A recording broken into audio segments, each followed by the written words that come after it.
अक्सर मोहल्ले के नुक्कड़ पर आपने सुना होगा कि ये नेता हमें कटोरा थमाकर ही दम लेगा। हम इसे हंसी मजाक में उड़ा देते हैं ये सोचकर कि ये तो बस एक तंज है, जोक है। लेकिन भाई साहब, दुनिया के सबसे रईस और ताकतवर मुल्क अमेरिका में ये मुहावरा अब सरकारी पॉलिसी बन चुका है। जी हाँ, जिस देश के डॉलर पर दुनिया नाचती है उसी देश के राष्ट्रपति अब अपने नागरिकों के सामने झोली फैलाकर खड़े हैं। डोनाल्ड ट्रंप ने इस पुराने तंज को हकीकत में बदल दिया है। आज अमेरिका की हालत उस रईस जमादार जैसी हो गई है, माफ कीजिए जमींदार जैसी हो गई है, जिसकी हवेली तो खड़ी है लेकिन अंदर चूल्हा जलाने के लिए भी पड़ोसियों से उधार मांगना पड़ रहा है। और जानते हो सबसे मजेदार बात क्या है? ये उधार अब चुकाया भी नहीं जा सकता, इसे बस खींचा जा सकता है। अब जरा इन आंकड़ों की बात करते हैं जिन्हें सुनकर अच्छों का ब्लड प्रेशर बढ़ जाए। महज कुछ महीनों पहले तक अमेरिका पर 37 ट्रिलियन डॉलर का कर्ज था, लेकिन ट्रंप प्रशासन के आते ही चमत्कार हो गया। 2-2.5 महीनों के भीतर इसमें 2 ट्रिलियन डॉलर का भारी इजाफा हुआ है। आज ये आंकड़ा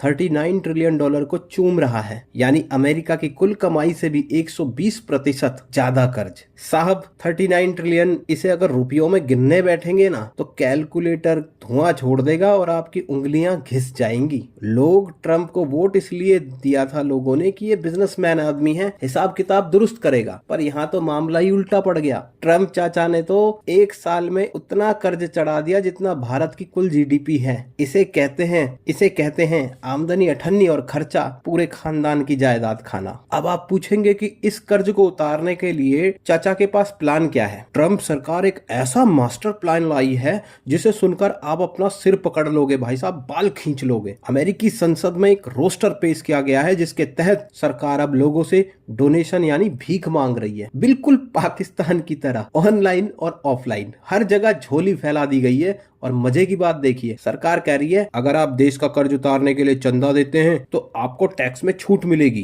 गजब लेवल की फकीरी है। इसे देखकर तो वो पुरानी कहावत याद आती है, पल्ले नहीं धेला ते कर दी मेला मेला। कर्ज उतारने के लिए टैक्स छूट देना वैसा ही है जैसे किसी का घर जल रहा हो और आप उसे कहें कि चिंता मत कर भाई, आग बुझाने के लिए जो पानी तू मेरे कुएं से लेगा ना उस पर मैं बिजली का बिल नहीं लूंगा। भाई पहले आग बुझने तो दे।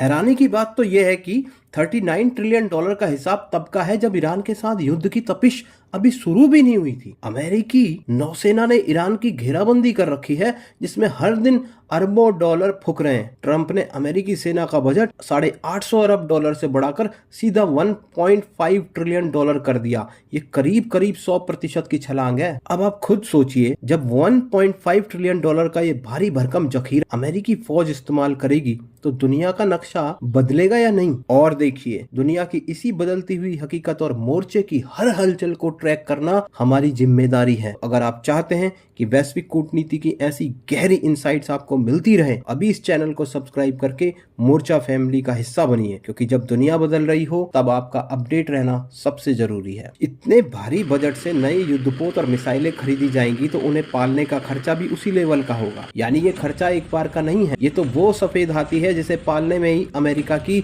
बची खुची जान निकल जाएगी। दोस्तों, रणनीतिक जानकारों का कहना है कि ट्रंप का कार्यकाल खत्म होने से बहुत पहले ही अमेरिका कर्ज की 50 मार देगा। और भाई साहब, ये 50 ट्रिलियन डॉलर वो पॉइंट है जहां से वो दिवालिया भी हो जाएगा। अमेरिका अपनी साख बचाने के लिए किसी भी हद तक जाएगा और इतिहास गवाह है। जब जब अमेरिका आर्थिक संकट में फंसा है उसने युद्ध का सहारा लिया है। 1936 की ग्रेट डिप्रेशन याद कीजिए, जब मंदी इतनी भयंकर थी कि लोग अपने बच्चों तक को बेचने पर मजबूर थे। उस दलदल से निकलने के लिए अमेरिका ने द्वितीय विश्व युद्ध का दांव खेला। फैक्ट्रियों में कार की जगह टैंक बनने लगे, नौकरियां मिली और अमेरिका फिर से दादा बनकर बैठ गया। उसी युद्ध के बाद आया मार्शल प्लान, जिसने पूरे यूरोप को अमेरिका का कर्जदार बना दिया। आज यूरोप जो अमेरिका के सामने नतमस्तक रहता है, उसकी नींव उसी कर्ज के जाल में है। अब अमेरिका फिर से वैसा ही कोई माहौल बनाने की कोशिश करेगा। जैसे जैसे अमेरिका अपना सैन्य बजट बढ़ा रहा है, मजबूरी में भारत और चीन और साथ में रूस को भी अपनी जेब ढीली करनी पड़ रही है। हमारे रणनीतिकार जानते हैं कि अमेरिका इस वक्त एक डूबता हुआ जहाज है और इस डूबते हुए जहाज का कप्तान खुद को बचाने के लिए सबको डुबा सकता है। इसलिए ये वक्त मजाक उड़ाने का नहीं बल्कि तैयार रहने का है। दुनिया का पावर सेंटर बदल रहा है और ये बदलाव बहुत दर्दनाक होने वाला है। दोस्तों, अमेरिका अपनी आखिरी सांस तक अपनी बादशाहत को बचाने की कोशिश करेगा, चाहे इसके लिए उसे पूरी दुनिया को ही आग क्यों न लगानी पड़े।